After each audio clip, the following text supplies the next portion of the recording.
السلام عليكم ورحمة الله وبركاته. أهلا ومرحبا بكم في قناة أخبار السودان. من فضلك ما تنساش الاشتراك في القناة وتفعيل زر الجرس ليصلك كل جديد بإذن الله تعالى. السودان سيدخل في سيناريو الحرب الإقليمية الشاملة إذا انتقلت الحرب إلى المناطق الآمنة. ما نسعى إليه في اجتماعات جيبوتي هو إقناع الجيش والدعم السريع بقبول الحل التفاوضي السياسي للأزمة. مسودة الاتفاق التي نسعى للوصول إليها مع حميدتي تتضمن وقف الأعمال العدائية وحماية المدنيين. السودان سيدخل في سيناريو الحرب الإقليمية الشاملة إذا انتقلت الحرب إلى المناطق الآمنة.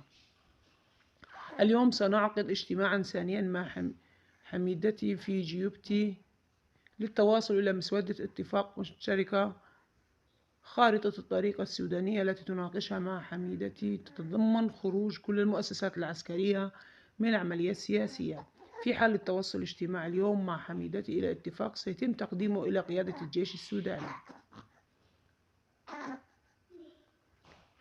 شكرا والسلام عليكم ورحمة الله وبركاته. لا تنسوا الاشتراك في القناة وتفعيل زر الجرس ليصلك كل جديد بإذن الله تعالى.